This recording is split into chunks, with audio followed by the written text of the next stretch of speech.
दोस्तों, my name is दिशान Jain. आपका advance class में स्वागत करता हूं। दोस्तों, ये मेरा लेक्चर 22 मध्य प्रदेश की कृषि में है। मध्य प्रदेश में कृषि के अंतर्गत आज हम प्रमुख फसलों को पढ़ेंगे। कल हमने कृषि क्या होता है, मध्य प्रदेश में कृषि की स्थिति क्या है, इन सब पे चर्चा की थी। आज हम मध्य प्रदेश में कृषि के प्रमुख फसलें पढ़ेंगे। ठीक है ना? ये दोस्तों, ये जो टॉपिक है ये आर्थिक के अंतर्गत आता है कृषि टॉपिक। तो आज हम इसको करने जा रहे हैं मध्य प्रदेश कृषि की प्रमुख फसलों का। तो चलिए स्टार्ट करते हैं हम अपना लेक्चर। ये दोस्तों, कल आपको ये सब का बता दिया गया था। ये आपने यदि ये सब नहीं पढ़ा हो तो आप पिछले लेक्चर को देखिए। उसमें मैंने ये सब बताया हुआ है कि इसका वर्गीकरण किस आधार पर किया जा रहा है।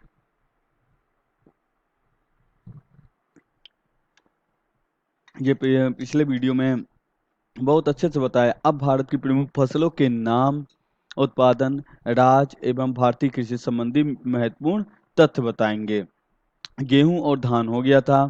अब हम यहाँ स्टार्ट करने जा रहे हैं ज्वार। ठीक है ना? तो सबसे पहले ज्वार।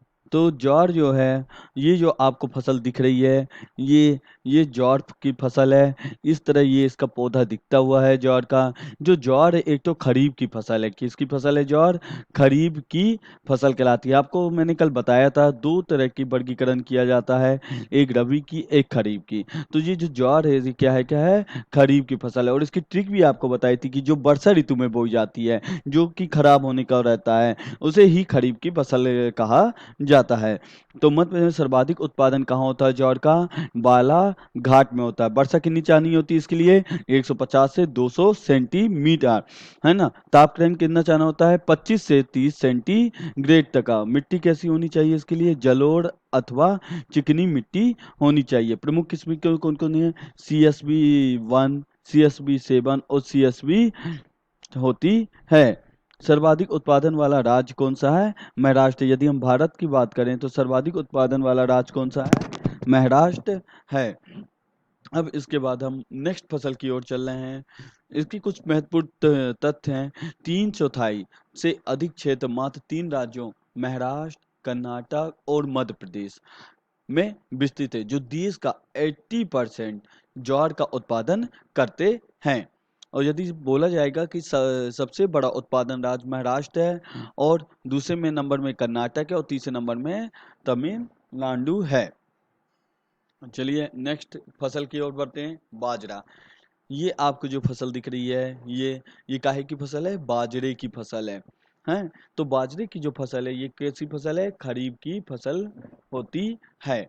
मध्य प्रदेश में सर्वाधिक उत्पादन कहाँ होता है? भिंड में, मुरैना में, श्योपुर में तथा ग्वालियर में इसका सर्वाधिक उत्पादन है। यदि हम इसमें वर्षा की बात करते हैं तो 150 से 200 सेंटीग्रेड तक वर्षा होती है। और तापक्रम की बात करेंगे तो 25 से 30 डिग्री की सेंटीग्रेड तक होती है। और मिट्टी कैसी होती है इसकी?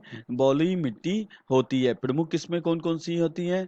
तो बाबापुरी इसकी प्रमुख किस्में। देखिए दोस्तों, अभी आपका एक तो यूनिट 7 के अंदर कृषि का एक अलग ही टॉपिक रख दिया गया है, जिसमें कि उसमें पूछा जाता है कि कौन कौन कितनी प्रकार की कृषि होती हैं और कौन सी किस्में होती हैं। तो उसके अंतर्गत ये पूछा जाता है। जैसे अभी पिछले बार पेपर में पूछा गया था, आम के कोई किस्म पूछी थी कि इनमें से कौन से अल्फांसो जिसका आंसर था। वैसे ही अब किसी भी फसल की किस्म पूछी जा सकती है। तो यहाँ से आप एक नंबर पक्का अपना करिए कि हर एक फसल के बारे में हम उसके जो इम्पोर्टेंट पॉइंट है, जैसे कि वो काहे की फसल है पूछ सकता है, या सर्वाधिक उत्पादन किन जिलों में होता है, उसमें कितनी वर्षा की आवश्यकता पड़ती है, उसमें तापक्रम कितना होना चाहिए, या मिट्टी कैसी होनी चाहिए। अब जैसे आपने मिट्टी वाला चैप्टर पढ़ा होगा तो हमने आपको उसमें बताया था कि बलुई मिट्टी कौन सी होती है, जलोढ़ मिट्टी कौन सी होती है, काली काली मिट्टी कहाँ पाई जाती है। अब जहाँ पर बलुई मिट्टी मैंने बढ़ाया होगा वहीं पर ये फसल होगी, माने भिंड, मुरैना, श्योपुर। ठीक है ना? तो इस तरह आप एक दूसरे चीज को कनेक्ट करिए। जहाँ पर वर्षा कम होती है, अधिक होती है, तो इस तरह की चीजें जब जिस दिन आप कनेक्ट करने लगेंगे तो आप देखिएगा बहुत ही अच्छा आपका कॉन्सेप्ट एक तो तैयार होगा, और आपको कोई चीज रटने की जरूरत नहीं होगी। ठीक है ना? प्रमुख किस्में में बात कर रहे थे अपन, तो बाबापुरी, मोती, HB4, T55, CU1, ये कुछ किस्में होती हैं। अब इसकी महत्वपूर्ण तथ्य क्या है? देखो, सबसे ज़्यादा जो बाजरा होता है कहाँ होता है? पहले नंबर में राजस्थान में होता है, दूसरे में महाराष्ट्र होता है, तीसरे में उत्तर प्रदेश में होता है, चौथे में गुजरात होता है, पाँचवें नंबर में हरियाणा में होता है। ये 5 राज्य जो क्रमवार आपको बता दिए गए हैं। मक्का। तीसरी हम फसल आज पढ़ने जा रहे हैं, कौन सी? मक्का। तो मक्का देखिए, ये आपको दिख रहा है मक्का, आप सभी मक्का खाते होंगे, ठीक है ना? स्वीट कॉर्न भी कहा जाता है। तो लोगों को मक्का का पसंद होता है, खास करके बरसात के दिनों में मक्का बहुत अच्छे खाया जाता है। देखिए, इसलिए देखो, बरसात के दिन आपको पहले बताया खराब होती है, इसलिए खरीफ की फसल। तो मक्का भी क्या है? तो खरीफ की फसल है। यह एक उभयलिंगी पौधा होता है। मतलब उभयलिंगी का अर्थ क्या होता है? कि नर और मादा उसी में ही समाहित होते हैं, ठीक है ना? उसे ही उभयलिंगी बोला जाता है। तो यह क्या है? उभयलिंगी पौधा है। वानस्पतिक नाम जियामेन तथा कुल कौन सा है? ग्रेमनी कुल का है। जो भी है, जैसे गेहूं हो गया या ये सब चीजें होती है, जो ग्रेमनी कुल की ये हैं, ठीक है ना? और इसका वानस्पतिक नाम जियामेन, क्या था? जियामेन, ठीक है ना? अब देखो क्या होता है, जब अपन खाते हैं इसको बरसात में, तो ऐसा लगता है ना, जी गया यार, क्या मजा आ गया। तो इस तरह याद रखिए, जियामेन, इसको याद रखिएगा दोस्तों, है ना? अब वर्षा कहाँ पर होती है? कितनी वर्षा इसके लिए आवश्यकता होगी? 50 से 80 सेंटीमीटर। तापक्रम कितनी आवश्यकता होगी? 25 से 30 सेंटीमीटर। मिट्टी कैसी होनी चाहिए? गहरी दोमट मिट्टी होनी चाहिए। प्रमुख किसकी क्या क्या? गंगा, गंगा 101, विजय, जवाहर, विक्रम, रतन, किसान, सोना, रणजीत। देखिए कितनी अच्छे अच्छे नाम है। कौन? गंगा, गंगा 101, विजय, जवाहर, विक्रम, इस तरह की जो किस्म होगी वो प्रमुख किस्म है। और सर्वाधिक उत्पादन वाला राज्य कौन सा है इसका? भारत में कर्नाटक राज्य इसका सर्वाधिक उत्पादन करता है। इसकी कुछ महत्वपूर्ण है। तो पहले में कर्नाटक राज्य है, दूसरे नंबर में अपना मध्य प्रदेश है। यदि पूछता है कि मक्का में मध्य प्रदेश का कौन सा स्थान है, तो दूसरे स्थान में क्या है? मक्के का स्थान है।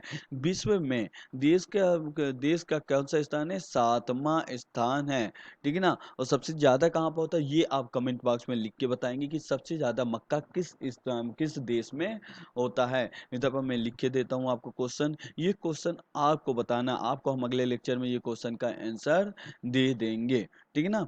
इसको आपको करना है, किस देश में मक्का का सबसे ज्यादा उत्पादन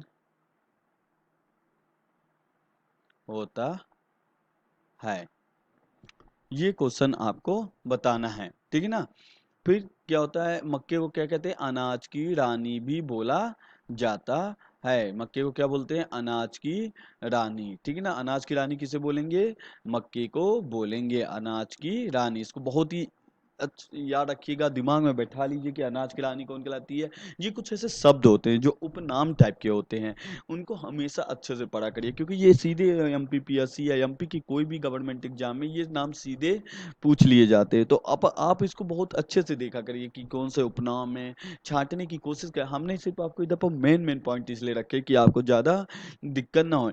दोस्तों, अभी मैं मार्केट गया था, तो वहाँ पर देखा इतनी मोटी मोटी बुकें बन गई हैं, इतना ज़्यादा चीज़ें उसके अंदर उछेड़ दी गई हैं फालतू की कचरा, कि अब उनको पढ़ने में आपको एक माने एमपी जैसे सब्जेक्ट लगेगा। लक्ष्मीकांत की बुक पढ़ रहे हैं तो एक दो माने 2-2 महीने 3-3 महीने में वो खत्म नहीं होंगी। मैं आपको इधर पर बिल्कुल सटीक चीजें दे रहा हूं, जिसको आप पढ़ के अच्छे नंबर ले आए। अगली फसल हम पढ़ते जौ। ये चित्र इधर पर पुराना वाला लगा रह गया है, ठीक है ना? जौ कैसी है? खदान फसल है, ठीक है ना? मध्य प्रदेश में सर्वाधिक उत्पादन कहाँ होता है? जौ का गुना में होता है। जौ, देखो जौ क्या होती है? छोटी छोटी होती है, दाने दानेदार होती है, ठीक है ना? तो क्या होती है? गुम जाती है, इसलिए सबसे ज्यादा उत्पादन कहाँ हो रहा है? गुना में हो रहा है। ये सिर्फ मैं आपको याद करने के लिए बता रहा हूँ, कोई ये सच्चाई नहीं कि गुम जाती है इसलिए गुना में होती है। लेकिन आपको याद किसी तरह करना है, किसी चीज से कनेक्ट करना है ना। ये मेरा तरीका, आप भी अपना तरीका बना सकते हैं, आप भी किसी चीज से जोड़ सकते हैं, पर ये मेरा तरीका है, मैं आपको अपना तरीका बताऊं। यदि आपको अच्छा लगे मेरा तरीका, तो आप उससे याद कर लीजिए, और यदि ना लगे तो आप अपना तरीके से भी बना के मेन अंतिम में होना चाहिए कि आपको याद रहे। वो कैसे याद रहेगा ये आप जानिए, ठीक है ना। तो आपको पता होने चाहिए कि कैसे याद करना है। वर्षा 70 से 100 सेंटीमीटर चाहिए। तापक्रम कितना होना चाहिए? 15 से 18 डिग्री सेल्सियस होना चाहिए। मिट्टी कैसी होनी चाहिए? शुष्क एवं बलुई मिट्टी होनी चाहिए। देखो, शुष्क एवं बलुई मिट्टी का अर्थ क्या होता है? शुष्क मतलब क्या होता है? नमी, जिसमें नमी होती है सर्वन। तो नमी क्या करती है? उसको लिए रहती है और हमेशा गीला बना रहता है, माने नमी उसमें पाई जाती रहती है। तो उसके ये मिट्टी की प्रमुख विशेषता है जौ के लिए। प्रमुख किस्से में कौन कौन सी होनी? हिमानी, ज्योति, कैलाश, ठीक है ना, K24, RDB1, ये सब इसकी प्रमुख उत्पादन है। सर्वाधिक उत्पादन वाला राज्य कौन सा है जौ का? उत्तर प्रदेश है। अब देखिए, यहाँ पर प्रमुख खदान फसलें के मूल स्थान, मिट्टी एवं आवश्यक भौगोलिक दशाएं हमने एक ये टेबल के फॉर्म में आपको दे रहा हूँ कि कहाँ से कहाँ पर है मेन। तो जैसे अपन पढ़े थे धान का, ठीक है ना। धान का मूल स्थान क्या है? Indo China. इंडो चाइना में मेन धान का क्या होता है? मूल स्थान है। जलवायु कैसे जाए? उष्ण। दोस्तों, आपको सबसे पहले मैं जलवायु बता देता हूँ, जिससे आपको कंफ्यूजन ना हो कि ये उष्ण क्या, उपोष्ण क्या, उष्णकटिबंधीय ऐसा क्यों लिखा गया है। तो मैं ये आपको बता देता हूँ। बाकी ये ज्योग्राफी का है सब्जेक्ट है, जहाँ पर विश्व जब भूगोल अपन पढ़ते हैं तो उसके अंतर्गत पढ़ते हैं, लेकिन आपको समझने के लिए मैं यहाँ पर थोड़ा बता देता हूँ। तो ये आप देख रहे हैं, ये अर्थ है, पृथ्वी है, ठीक है ना। ये क्या है? पृथ्वी है। अब देखिए, जो पृथ्वी की ये पेटी है, माने ये जो लाइन है, ये लाइन, ठीक है ना, ये क्या कहलाती? अक्षांशीय रेखा कहलाती है। अक्षांशीय रेखा कहलाती है, ठीक है ना। ये कौन सी होती है? अक्षांशीय रेखा कहलाती हैं। अब ये लाइन है, ये विषुवत वाली लाइन, ये जो बीच से बिल्कुल मिल गई है, ये 0 डिग्री वाली, इसको क्या कहते हैं अपन लोग? विषुवतीय रेखा कहते हैं। विषुवतीय रेखा, ठीक है ना। और इसी को इंग्लिश में क्या कहते हैं? इक्वेटर लाइन भी बोलते हैं, ठीक है ना, इक्वेटर लाइन भी बोलते हैं। तो 0 डिग्री, अब क्या होता है? देखिए, सूर्य जो होता है अपना, वो जैसे यहाँ चमक रहा है, मान लो सूर्य, ठीक है ना। अब क्या होता है? सूर्य जब पृथ्वी घूमती है, ठीक है ना, पृथ्वी कैसे घूमती है? ऐसे इसके एक ये चक्कर लगाती है, ठीक है ना। तो अपन इसको 2D में देख रहे हैं, तो मान लो अभी अपन सूर्य को घुमा रहे हैं, वैसे घूमती पृथ्वी है, लेकिन आपके समझ लेने के लिए हम सूर्य को घुमा रहे हैं। सूर्य जब ऊपर जाता है, मान लो इधर साइड जाएगा, तो क्या होगा? रोशनी डायरेक्ट यहाँ पड़ेगी। सूर्य नीचे जाता है तो सूर्य रोशनी कहाँ पड़ेगी? यहाँ डायरेक्ट पड़ेगी, ठीक है ना। अब देखिए, इसके कारण ही ये वाले क्षेत्र निर्मित होते हैं। अब जो 0 डिग्री से 10 डिग्री तक है, माने 10 डिग्री तक, ये दोनों, तो ये 10 डिग्री तक का जो क्षेत्र है, ये कहलाता है उष्ण कटिबंधीय क्षेत्र। ये कौन सा कहलाता है? उष्ण कटिबंधीय क्षेत्र कहलाएगा 10 डिग्री तक, ठीक है ना। फिर उसके बाद आपका ये जो रहता है 0 डिग्री से, ये 23 डिग्री से, ये 35 डिग्री था, ये उपोष्ण उच्च कहलाएगा। और ये 45 से 63 तक क्या कहलाता है? उप ध्रुवीय। और ये ध्रुव माने सबसे शीतल ये ध्रुव होता है। तो ये कुछ इस तरह की दशाएं, और यही सब साउथ में भी वही चीज होती हैं। तो यहाँ से अपन इसको देखते हैं, उपमहाद्वीपीय ये पेटियां कहलाती हैं, ठीक है दोस्तों। इधर पर आपने थोड़ा समझ गए होंगे कि ये, अब जैसे यहाँ पर जो फसल होगी, ये यहाँ पर जो फसल मान लीजिए होगी, ये वाले, वो कौन सी फसल कहलाएंगी? उपोष्ण फसल कहलाएंगी। जो इधर फसलें होंगी वो कैसी कहलाएंगी? उष्णकटिबंधीय फसल कहलाएंगी। तो कौन सी कैसी जलवायु में होती है, ये वो चीज है, ठीक है दोस्तों। अब देखिए, यहाँ पर हम कैसे, जैसे इंडो चाइना इसका मूल स्थान, उष्ण आर्द्र आपको अभी बता दिया हूँ, ठीक है ना। उष्ण आर्द्र। अब तापमान कितना होना चाहिए? 20 से 27 सेंटीमीटर होना चाहिए, सॉरी सेल्सियस होना चाहिए। वर्षा 150 डिग्री सेंटीमीटर 150 सेंटीमीटर होना चाहिए। और मिट्टी चिकनी व जलोढ़ मिट्टी होनी चाहिए। यदि हम मक्का की यहाँ बात करें तो ये कहाँ है? मध्य अमेरिका में ही होता है, ठीक है ना। अब इससे आपको जो क्वेश्चन पूछे थे लगा लेंगे। मध्य अमेरिका में क्या क्या आता है? ब्राजील आता है, ठीक है ना। तो ये सब चीज़ें जो मध्य अमेरिका में होती हैं, उधर पर आपको इस तरह की पाई जाती हैं। ठीक है ना। फिर ये क्या होता है, उपोष्णकटिबंधीय जलवायु में पाई जाती हैं। ये 21 से 27 डिग्री सेल्सियस तापमान में होती है। 60 से 120 डिग्री वर्षा होनी चाहिए और दोमट मिट्टी होनी चाहिए। ज्वार की बात करें तो ज्वार का मूल स्थान क्या है, भारत है। अच्छे से याद रखिएगा, ज्वार का मूल स्थान क्या है, भारत है। ठीक है ना। ये जलवायु कैसी पाई जाएगी, उष्णकटिबंधीय जलवायु इधर पर ये होता है। 27 से 32 डिग्री सेल्सियस तापमान में होती है। 30 से 100 सेंटीमीटर वर्षा होनी चाहिए और दोमट मिट्टी होनी चाहिए। यदि हम बाजरा की बात करें तो ये अफ्रीका मूल स्थान इसका। इसमें क्या होगा, उष्णकटिबंधीय है। ये जब मैं आपको विश्व भूगोल पढ़ाऊंगा तो उसमें आपको ये बिल्कुल कॉन्सेप्ट एक दो लेक्चर में बहुत ही अच्छा मैं क्लियर कर दूंगा। ठीक है ना। तो ये क्या होता है, 30 से 35 डिग्री सेल्सियस से तापमान होना चाहिए। 37 से 75 डिग्री सेल्सियस वर्षा और बालुई दोमट मिट्टी होनी चाहिए। अब हम गेहूं की बात करें यहाँ पर तो मूल स्थान क्या होगा, मध्य एशिया है। और मध्य एशिया आपको पता कौन सा कहलाता है, ये चीन, भारत, ठीक है ना, बांग्लादेश, ये सब क्या होते हैं, मध्य एशिया के अंतर्गत आते हैं। समशीतोष्ण होना चाहिए। 15 से 25 डिग्री सेल्सियस होनी चाहिए तापमान। 50 से 70 डिग्री सेंटीमीटर वर्षा और दोमट मिट्टी होनी चाहिए। हम फिर जौ की बात करें तो जौ में कहाँ का मूल स्थान, चीन है। ठीक है ना। समशीतोष्ण इसकी जलवायु होनी चाहिए। 15 से 21 डिग्री सेल्सियस इसका तापमान होना चाहिए। 60 सेंटीमीटर वर्षा और बालुई दोमट मिट्टी होनी चाहिए। ये थे कुछ खदान फसलों के मूल स्थान, मिट्टी आवश्यक भौगोलिक दशाएं। इन दशाओं में ही ये पैदा होती हैं। ठीक है ना। अब दलहन फसलें, ठीक है ना। अब हम किसकी बात करेंगे दोस्तों, दलहन फसलों की। अभी हमने प्रमुख फसल पढ़ी, अब कुछ दलहन फसलें। ये जो आपको इमेज दिख रही है, देखिए इसमें क्या है, ये सब दलहन फसलें की ही फोटोएं आपको दिख रही हैं। तो बहुत ही इसको अच्छे से समझते हैं, दलहन फसलें क्या हैं, कैसी हैं। ठीक है ना।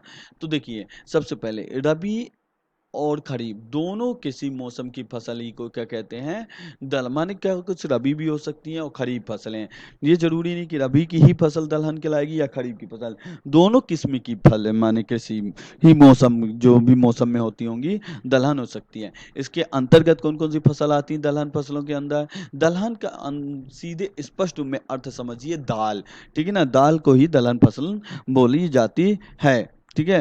तो इधर पर दलहन फसलें क्या हो, दाल हो गई। अब जैसे क्या होगी, इसके अंतर्गत अरहर, चना, मूंग, मसूर तथा उड़द आदि फसलों को सम्मिलित किया जाता है। इन फसलों में राइजोबियम जीवाणु पाए जाते हैं, जो मृदा में वायुमंडल से नाइट्रोजन स्थिरीकरण करने में सहायक होते हैं। क्या करते हैं, ये मृदा के अंदर जो वायुमंडल से ये होती है उसमें नाइट्रोजन का स्थिरीकरण कर देते हैं। मध्य प्रदेश दलहन के क्षेत्र में अग्रणी राज्य माना जाता है। माने मध्य प्रदेश को क्या माना जाता है, दलहन। यहाँ पर कई प्रकार की दलहनें होती हैं और दलहन का मध्य प्रदेश क्या करता है, निर्यात भी करता है। एशिया के सबसे बड़े दलहन फसल शोध एवं तकनीकी प्रचार केंद्र कहाँ पर है, सीहोर में। ये बहुत ही इंपॉर्टेंट फैक्ट है। जब आपको इस तरह की कुछ फैक्ट मिलेंगे, इसको मैं एक तो मैप में आपको बता के पूरा, बाद में जब ये फसलें खत्म होगी, कई आपको मैं फैक्ट अब दिया करूंगा। माने लास्ट एक लेक्चर होगा, वैसे भी फैक्ट है, लेकिन क्या है कि अपन उसको इस तरह की, जैसे इस पूरे शोध केंद्र जितने भी अपन को फसल में मिल रहे हैं, उनका हम एक अलग लेक्चर बना लेंगे, उनको मैप में दिखा देंगे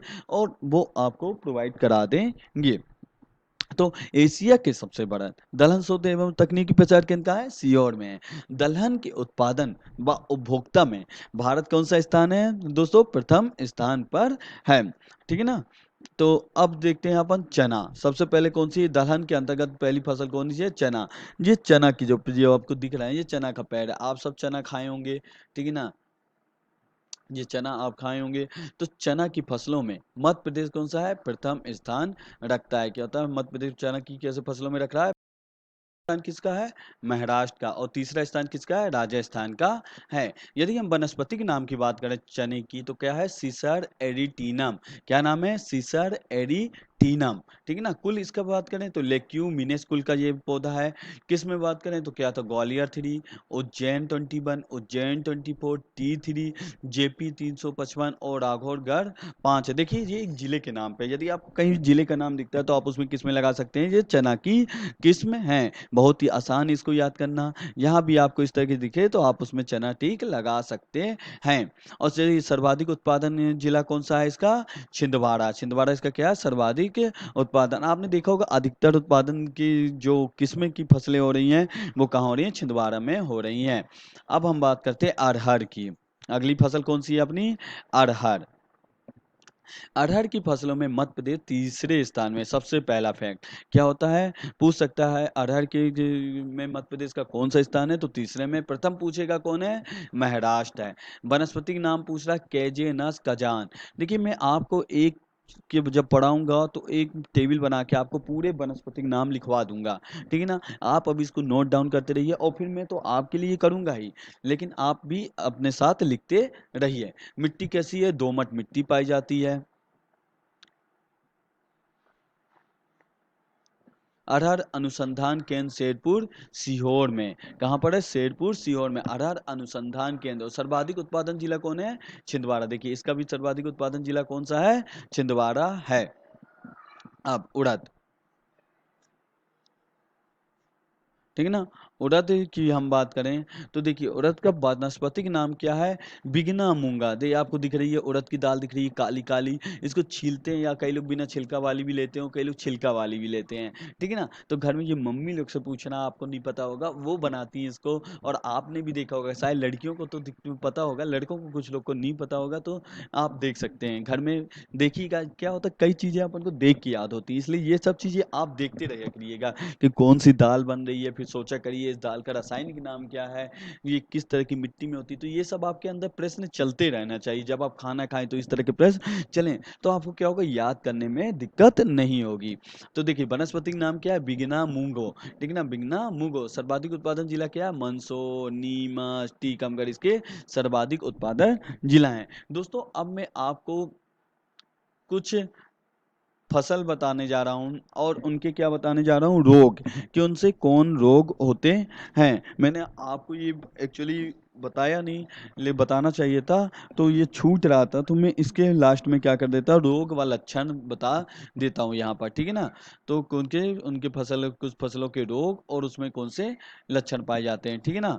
तो टॉपिक डाल लीजिए, रोग और लक्षण। 3 टेबल बना लीजिए इधर पर आप। एक तो फसल की, दूसरी उसमें कौन सा रोग होता है, और तीसरे लक्षण। इस तरह 3 टेबल आप बना लीजिए, ठीक है ना। पहला जैसे चावल या धान, ठीक है ना, इसमें कौन सा रोग होता है, ब्लास्ट रोग होता है, ब्लास्ट। यदि आपको चावल खाने न मिले तो ऐसा लगता है ना। तो इसके लक्षण लिख लीजिए, पत्तियों पर भूरे रंग की नाव की तरह के चकते दिखाई पड़ते हैं। पत्ती में क्या दिखते हैं, भूरे रंग का, भूरे रंग का पत्ती का क्या होता है, भूरे रंग के नाव के चित्ते चित्ते से दिखते हैं, ठीक है ना। इस तरह चित्ते, नाव मानी जितना बनती है ऐसे चित्ते दिखेंगे, ठीक है ना। दूसरा लिख लीजिए, गेहूं। गेहूं में कौन सा होता है, रतुआ रोग, रतुआ। गेहूं में कौन सा होता है, रतुआ रोग। पत्तियों पीले भूरे या काले रंग के धब्बे दिखाई देते हैं। कौन कौन से रंग के, पीले, भूरे व काले रंग के धब्बे दिखाई देते हैं पत्तों में। तीसरा लिख लीजिए आप, यहाँ पर गन्ना। अभी गन्ना हम नहीं पढ़े हैं, पर इसका मैं रोग नाम लिखवा देता हूँ, लाल बिगलन, लाल बिगलन, ठीक है ना। इसको क्या कहते हैं, रेड रॉट भी बोला जाता है, रेड रॉट भी बोल सकते हैं, ठीक है ना। ये छोटे लाल रंग के धब्बे पत्ती की मध्य सिरा पर प्रकट होते हैं। कैसे धब्बे होते हैं, छोटे लाल धब्बे, ठीक है ना, पत्ती के मध्य सिरा में होते हैं। चौथा नंबर क्या है आपका, चना। चना अपन पढ़ लिए अभी, ठीक है ना। इसका रोग का नाम क्या, उखटा। पत्तियों की पीली पड़कर सूख जाती हैं। क्या होता है, पत्ती कौन से रंग की हो जाएंगी, पीली पड़ के सूख जाती है इस रोग पे होने पर। और 5वें नंबर में आपका है अरहर।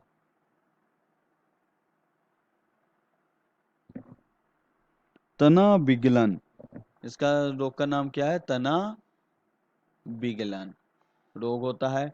इसी को इंग्लिश में क्या कहते हैं, स्टेन रॉट भी बोला जाता है, स्टेन रॉट।